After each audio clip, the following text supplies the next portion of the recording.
हे बघा, lotus, tiger, lion, मला ती काही जनावरांची नावं माहीत नाहीत, परंतु शिवसेना उद्धव ठाकरे गटामध्ये विभाजन झालेलं आहे अशा बातम्या येत आहेत.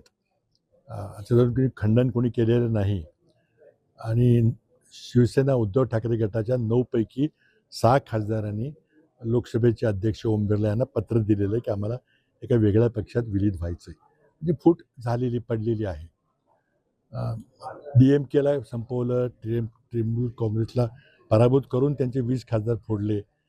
त्यात 2 गोष्टी आहेत. एक तर नरेंद्र मोदींना डिलिमिटेशन विधेयक जे आहे, लोकसभेची संख्या वाढवून त्यामध्ये संख्येमध्ये तुलनात्मक जो बदल करून उत्तर भारतीय राज्यांचं वर्चस्व निर्माण करायचं आहे, त्याकरता 2/3 बहुमत पाहिजे. आणि महिला आरक्षणाचं खोटं नाव सांगून ते देशाचे संविधान मूलभूत पद्धतीने बदलू इच्छितात. आणि त्याकरता त्यांना 2/3 आकडा पाहिजे. 360 लोकसभेमध्ये आमदार पाहिजेत. आता 300, मला वाटतं 290 काहीतरी झाले त्यांचे. आणि फोडाफोड चालू राहणार. त्याचबरोबर जे काठ्यावरचं बहुमत होतं, नितीश कुमारची पार्टी आणि चंद्रबाबू नायडू यांच्या 2 पार्टीच्या डोक्यावर सरकार चाललं होतं, तर आता त्याचा धोका कमी झाला. कारण आता आणखीन एक पार्टी मिळाली. आता कोणी तुम्हाला ब्लॅकमेल करू शकणार नाही. त्यामुळे त्यांनी ते केलेलं आहे. पण तो लोकशाहीला हा प्रचंड मोठा धोका आहे. हे लोक निवडणुका जिंकू शकत नाहीत. लोकसभेला काय झालं आपण बघितलं, जी प्रामाणिकपणे निवडणूक घेतली गेली त्यात आम्ही जिंकलो. पण नंतर SIR करून, नंतर मग मतं वाढवून, दुबार मतदान करून, EVMचे घोटाळे करून आता विधानसभा जिंकल्या.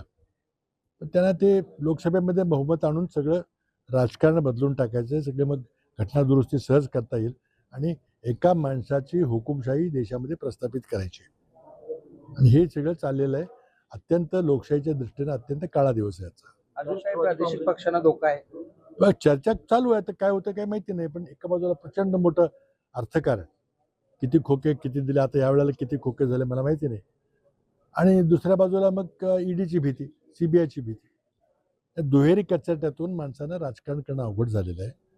तुम्ही पक्षात येत असला तर खोके मिळतील, कॉन्ट्रॅक्ट मिळेल, त्यातनं 40% कमिशन खावा.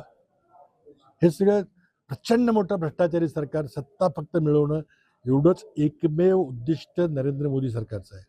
महाराष्ट्रात जे पक्ष बदल झाले, जे पक्ष फुटले, त्याला स्वतः नरेंद्र मोदींचा राजाश्रय होता, आशीर्वाद होता. त्यांनी सगळी व्यवस्था केली गुवाहाटीमधली, गुजरातमधली. आणि त्यामुळं त्यांना न खाऊंगा न खाणं दुका म्हणायचा सुत्रामी अधिकार नाही आहे. लोकांची त्यांनी फसवणूक केलेली आहे. जी 15 लाखाची केली, 2 कोटी रोजगाराची केली, शेतकऱ्याच्या उत्पन्नाची केली, महागाई कमी करायची केली, तशी ही पण फसवणूक आहे.